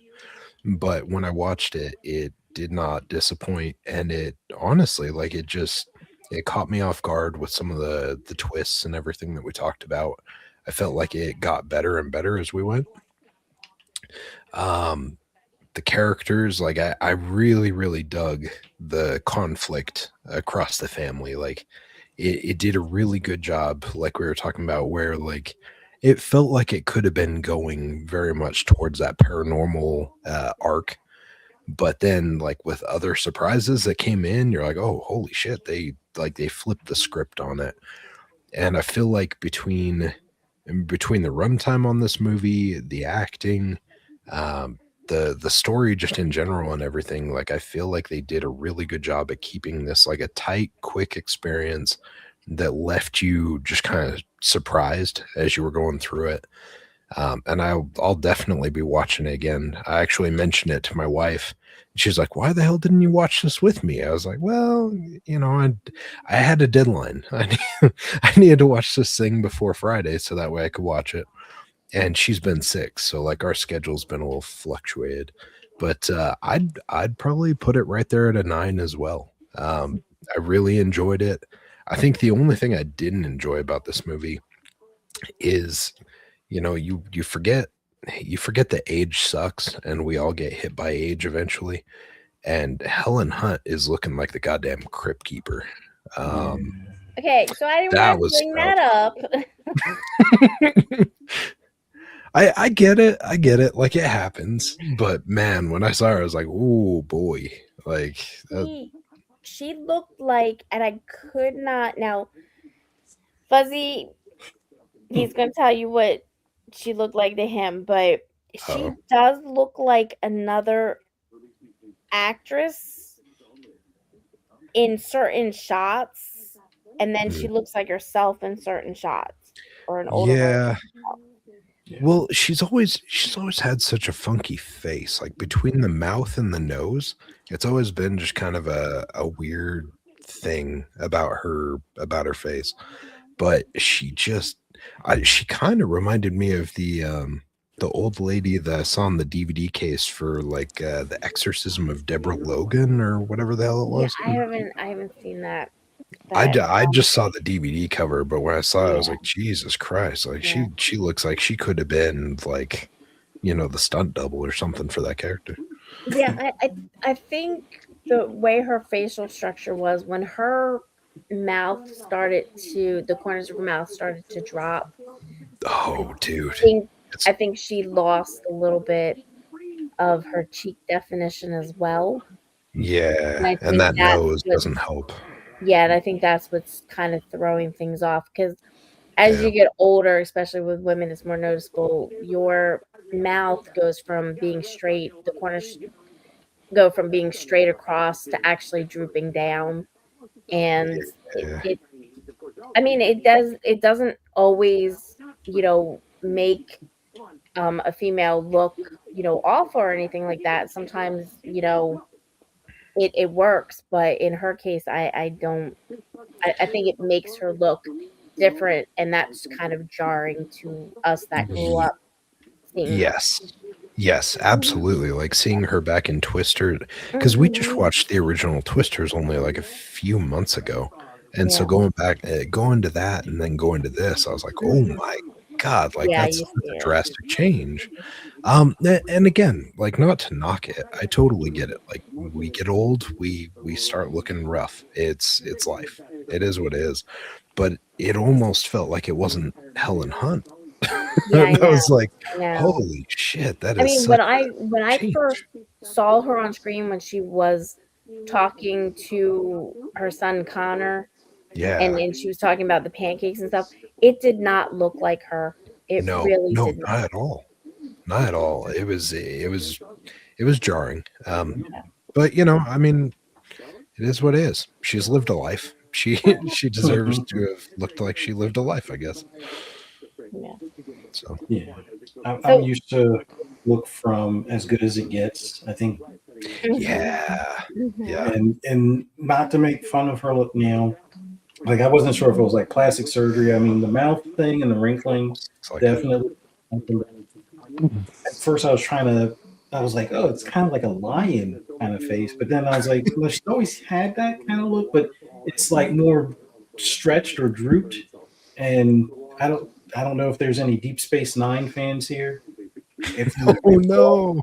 Like that's kind of not knocking her, but it's like, and granted, we're only 10 years younger than her or 12 years younger than her kind of rate, so it's like, yeah, eventually we'll catch up to that type of deal. But yeah, she didn't age as well as you would expect, I guess. But oh yeah, the taking awesome performance for the movie, nonetheless. The Taking of Deborah Logan. Yeah, thank you, Junior Horse. I thought it was the Exorcism, but I did see that. Yeah. I never saw the movie. I just saw the DVD cover, and like it's like a dead ringer for what she looks like right now. So, good call. I guess it's my turn now.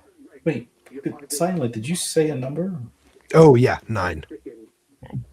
Awesome. Yeah. So we got 2 9s and 7.8. Yeah. So what's your so for me,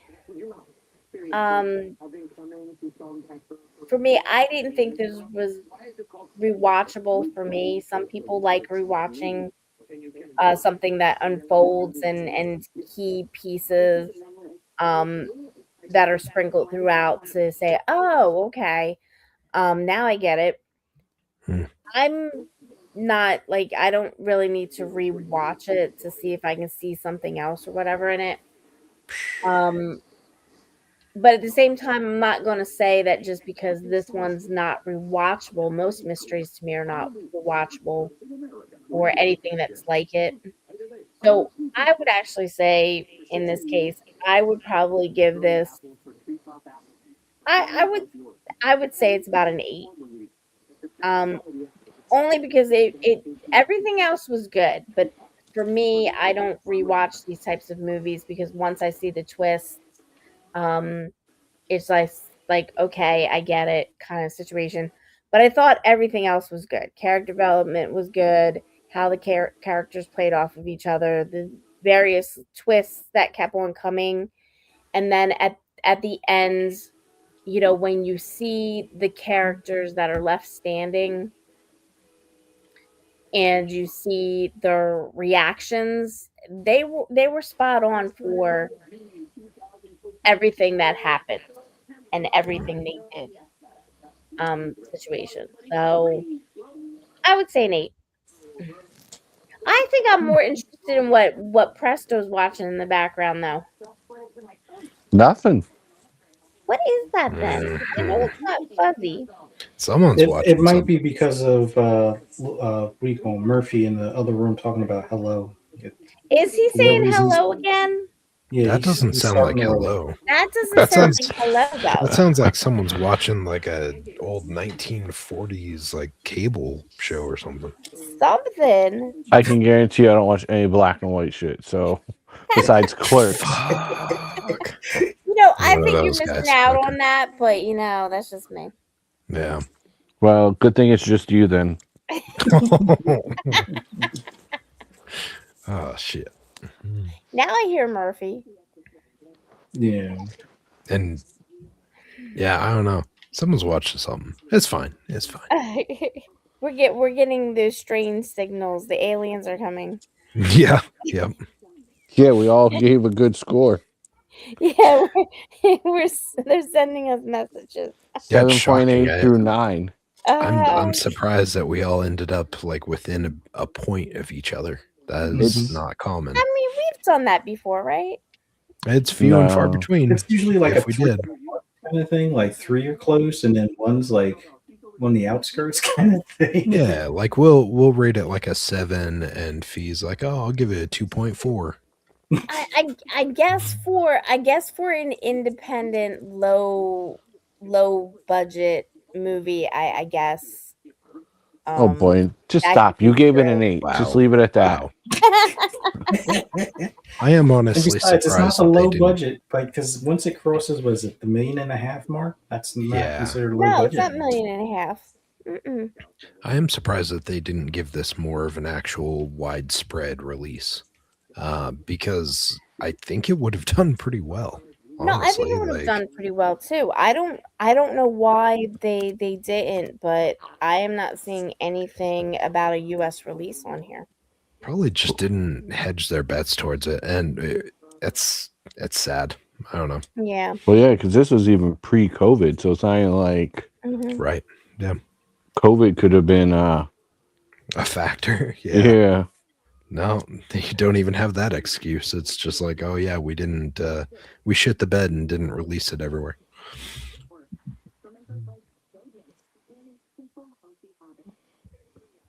Let me see this low budget parameters kind of thing. Low budget. So studio versus independent. Studios typically have higher budgets, also often exceeding 10 million, while independent films may have budgets under 15 million, with tiers like 0, 1, and 2. So yeah, anything technically under 15 million could be considered independent. I mean, it's a $3 million budget. I wonder how much went to like Helen Hunt. I mean, it's cool they got like a big name for the movie, but I don't think she brought a lot to it. Like, if there was some no-name actress, I would just be as satisfied, I feel. I mean, I don't think Helen Hunt has ever really pulled in as much as we might think she has as far as per like movie. She's never been listed as being a top tier earner. You know what I'm saying? Like she did Mad About You, which was with Paul Reiser in the 90s. And then what else was she in that might have been popular? Like what was her most popular movie outside of Twister? As Good as It Gets, right? Yeah. Let's I look at that. see you. Yeah, well, let's look at. So, As Good as You Get, As Good as It Gets was 50 million budget. 50 million. And we know Probably half half of of that. that went to what's his name though. Yeah, half of that probably went to Jack Nicholson. And remember, Greg Kinnear was in that one too. So Yeah, but he between wasn't Greg as big Kinnear- then. Yeah, I mean, it wasn't as big then, but he still was. Probably got more money than she did. Mm. Right. So, in Twister, let's see the budget for Twister.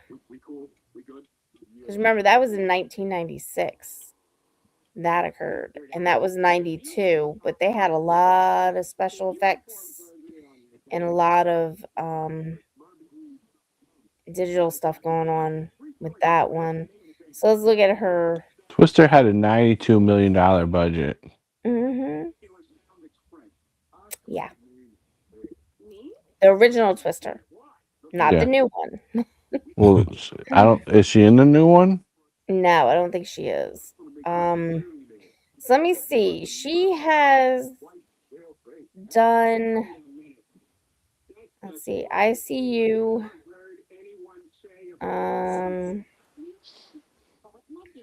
Let's see. I'm still looking. Nope. Let's see. I'm trying to just go for actress here. Let me just go for actress. Because I want to see, because she's directed 13 times stuff that I think was more popular than what she's been filmed in. So I'm just going to be honest with you. She has not really acted in anything that was big since Mad About You, the TV series. When was that? Oh. Yeah, I mean, she was in Castaway. Yeah, but that's before. Yeah, I know. So I'm saying Mad About You is about the last thing that is recognizable, and that ended in 2019. I don't know. I question that one too because that's a huge. I don't think it was from 1992 to 2019. So that must have been remakes or something. Let me see. Mad About You. I always felt she's been in more movies than she really has, I guess. Like, I just assume she's a big name actress, and then when you look up her IMDb, I guess I'm just like, oh, I guess I really haven't seen as many movies as I thought with her. Mm. Yeah, she really hasn't played in as much as others. Like it lists 113 that she's acted in. There were 8 seasons over 9 years. So they did a revival of it, I guess in 2019. Yeah, she looks totally different. Totally Well, that's okay. even in that. I'm just trying to get the episodes up here. All right, so 1992 to 1999, she was in that for 7 years. Then they did a 1-year revival in 2019. So technically, her last real big filming was 1999. That's the most recognizable. And then she tried to come back in 2019. And No, you're the that crypt was keeper. also- We can't have you in here. huh? Nothing. Continue. So, and that's when that the year the revival of Mad About You came out, so did this. I see you. So, but she hasn't really been anything big since then. So, I'm gonna be honest with you. I don't think, I don't know if I don't think she was given $1 million to do this thing. She might have gotten 500,000. If that, if that. Considering a that. $3 million budget, she probably, if she didn't get $1 million, she probably got 500,000, and then a percent of the streaming or something. She might have. She's Or been in the industry theater. for a while. Like, I think the biggest thing, because there's a lot of movies that I recognize from her IMDb. She had like a period where she was not necessarily in the rom-coms, but it was like the kind of those romantic dramas, I guess, romedies or Rom-droms? like those were her main thing. Like, I remember Pay It Forward. I remember her in Castaway, What Women But that was Want, and stuff like that. all before Mad About You, to be honest with you. Mad About You was the last kind of big thing, and I think that's probably why she got mad. These are in the 2000s. So Mad About You had started before that, because didn't you say it started in Wait a 92? minute. Pay It Forward. Okay, so I'm gonna let me take these off. All right, let's see when, because this is interesting to me. Let's see. She's got 113, right? Okay. So we're not going to go back to 1977. No, we probably didn't watch any of those. No. Let's see. She was in Tracers, low budget. She was in Girls Just Want to Have Fun. That was, I think, her big break. Kind of thing. That got her more stuff. She's actually in The Hitchhiker. She was in Project X. That was, I think, her first kind of mainstream movie. Let's see. She did Stealing Home. She went back to doing Tracers. She did Next Kin. Patrick Swayze movie. She did Tracers too. I'm still trying to find Only You. Was a rom-com. Yeah. Tracers 3. She's still doing low budget movies. She was on Friends. Let's see. Twister was in 1996. As Good as You Get was in 1997. She was on The Simpsons. I don't know what Twister Ride It Out was. She was on Ellen for one episode. Dr. T and the Women she was on. Pay It Forward was in 2000. Yeah. So I don't know why. Whatchamacallit. Yeah, that was really weird. She was in Castaway in 2000. Yeah. What Women Want was in 2000. Like, I want to say the early 2000s, like 2000 to 2010 was probably her, I wouldn't say her height of her career, but that was. No, because none of these movies, if you see all of the movies after 2000, none of them, all of them are low budget movies. All of them. You know, Every Day brought in $46,000. I don't even know what that movie is. So Every Day is a comedy, drama, romance. I mean, it had some good people in here. I wouldn't say Ezra Miller, but you know, Eddie Izzard. Come on, Eddie Izzard's good. David Harbour Eddie Izzard, sure, but Ezra Miller can. Brian Dennehy was in this one. You know, Liev Schreiber was in this one. Yeah. So it was a $3 million budget, and it brought in $46,000. Yeah, but you saw the budget for What Women Want, Castaway, and Pay It Forward, right? Well, yeah, but they were all in the 2000. They were all in the 2000 year.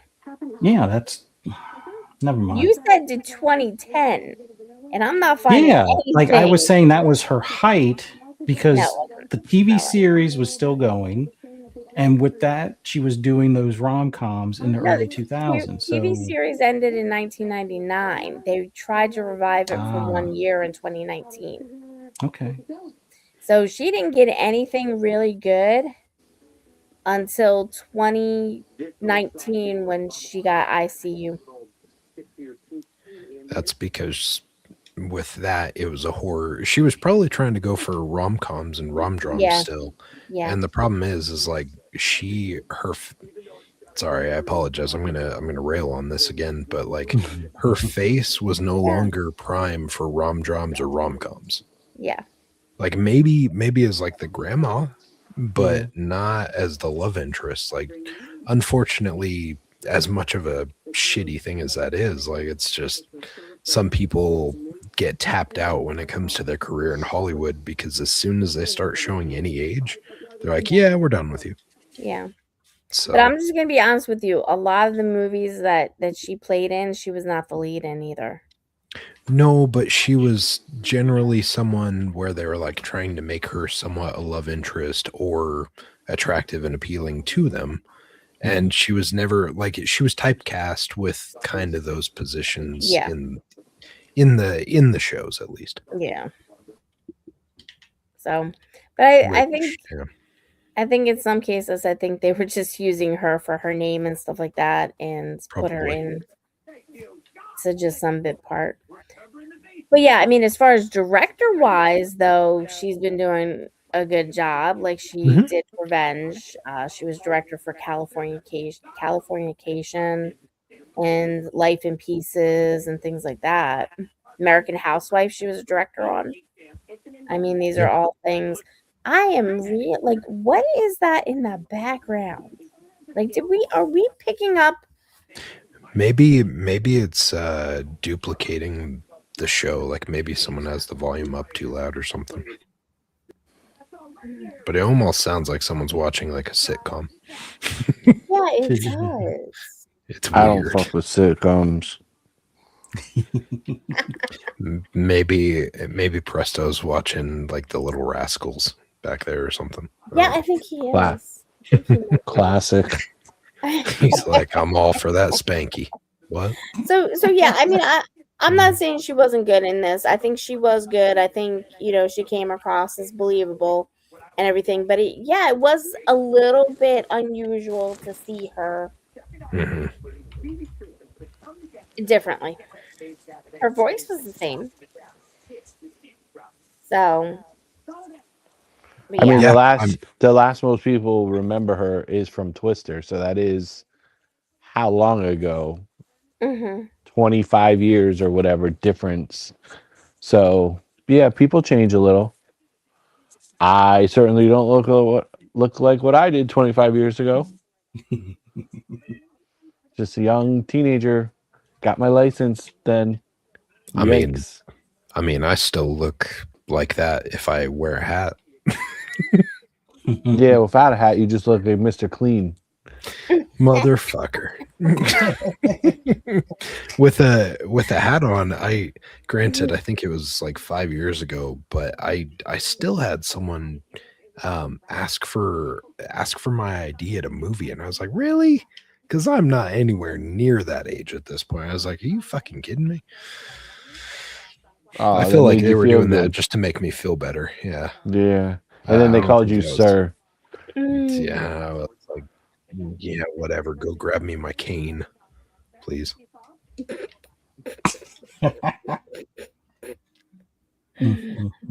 Anyways. So apparently Tracers 2 Electric Boogaloo.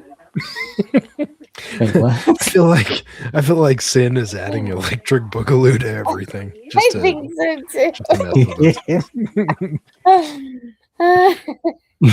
too. I see you, Sin. I see you. There you go, Presto. I'm afraid it's true. Well, it is. It is. Some people say Mr. Clean. Other people like Ray call me Powder. So, Powder. fuck them all. Fuck them all. Oh, yeah, that's one movie I will not watch more than once. I've never watched it, and when they referred to Powder, I was like, I have no idea. I just figured that they were just busting my chops because why does Powder? I didn't realize it was a movie. I don't know. So Powder is a very sad movie. I do not Oh, suggest. I found out after I realized it was actually a movie. I was like, oh shit, that's what you're comparing me to? I was like, Oh shit, you do look like him too. Thanks. If Powder and Mr. T had a baby, it would be silent. I pity the fool who stays out in the sun too long. Oh my gosh. Yeah. Yep. So such disrespect. But whatever. It's fine. We should leave on that high note. Yep. On that note, where can we find everyone? You won't find me in the sun. Surprise. Surprise, motherfucker.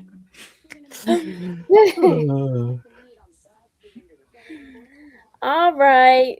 So where are we gonna find Fuzzy? Probably playing Diablo online. Or Yeah, my character. Forza. Well, yeah, until you decide that you want to make your new character, and more than likely, I'll be playing that Division.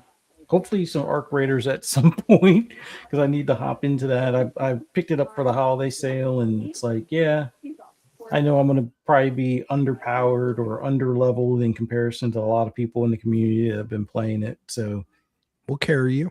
Don't appreciate it. Other than that, you can every now and then find me making posts on social media. Just do a search for Fuzzy Belvedere. You'll be able to find me, and then be able to find me here next Friday. I guess we're going to watch Hush. So look forward to that. Yep.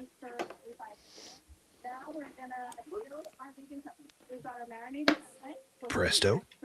We're apparently gonna marinate something. Ooh. Oh, do you hear the background? It sounds okay. like They're watching. What are we marinating? Let's marinate that bitch. MD Ultra, welcome. Happy I'm Friday. just saying, if you could hear it. So I'll go next. I'm gonna mute everybody. I'm gonna mute everybody. All right. I'm gonna unmute people.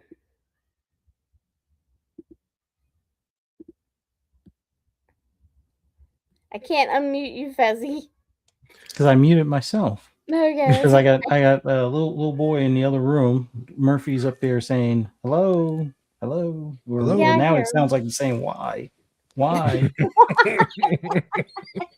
why won't you let me out? He's just pissing shit all over the ground. He's just like, why? All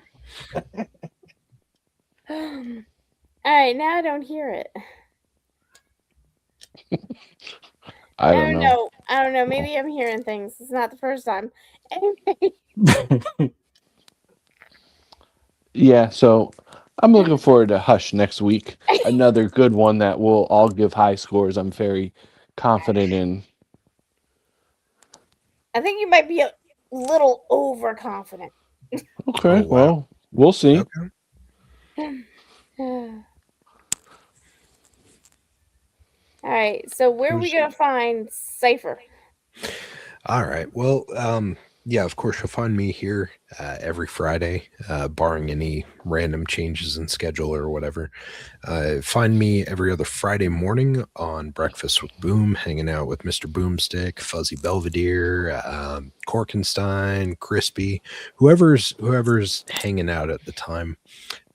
Eventually find me again on Wednesdays at Xbox International Podcast if we can try and figure out the schedule. I think there's a possibility that we may end up having to change the schedule at some point in time just so we can try and match up everyone's schedule a little bit better. Just change it to a different day or something. We'll see what happens. We've got some conversations we got to have so we can try and figure all that detail out. But yeah, besides that, probably catch me just playing some Arc Raiders this weekend, trying to recover. Yeah, Fuzzy, if you decide you want to play some Arc Raiders, I'm just saying, like you know people who can be your Sherpas through this, right? Like Mav is already, I don't know, like level max or whatever at this point. Yeah. And I can pretend I could be like a bullet shield probably. So yeah, if you decide you want to play some Arc Raiders, or if anyone else wants to play any games, feel free to add me on Xbox's Silent Cipher. You'll catch me on there. Nice. I'm good. I don't need to add you. Well, I don't really care about your opinion, so. Sophie, where can people find you? Well, apparently, let's see, they probably could find me on Instagram every once in a while. I found the Tweaker Geographic. It reminds me of Patterson, New Jersey. It's pretty good. Reminds me of the bath salt boys in Utah County out here. So You gotta be careful with them bath salts. They make people into zombies, like face-eating zombies. I know. Yeah. It's gonna happen out here in Utah. That's where the zombie apocalypse will start. I believe it. Well, either there or Florida. One of those two. One of those two. Yep. My bet's on Florida. I'll take it. But yeah, I'll just be hanging around until maybe I'll get on Diablo. I don't know. You better. Well, I mean, if I actually want to play, I better, because Fuzzy's just using my character for whatever shields and. I want to see some progress. Damn it. Your character's my own below progress level at this point. Yeah. My well, own that progress. too. That would be great. Not Fuzzy's plagiarism over here. Yeah. Fuzzy, your back must hurt. Having to carry her around so much. Your shoulders. All right, Preston, what about you? We already did me. I'm good to go. We did everybody? Yeah. You just ranting and rambling about whatever.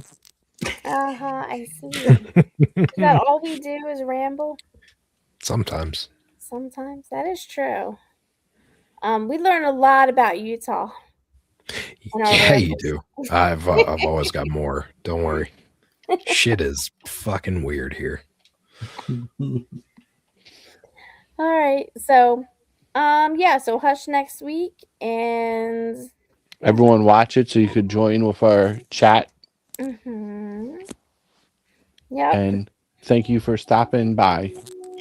Yep. Yeah, thank you, chat. Thank you, Poison Maniac, for dropping all of our details.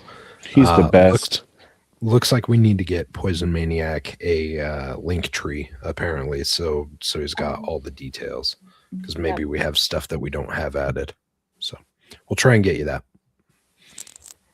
Yep. Yeah, whatever that is. Yeah. I have a link tree. Okay. Or we could just make like an Excel spreadsheet that has a bunch of links on it. That is true. That is true. We can do that too. We'll figure it out on the back end. Yeah, we go old school. All right. So, bye, everybody. Bye.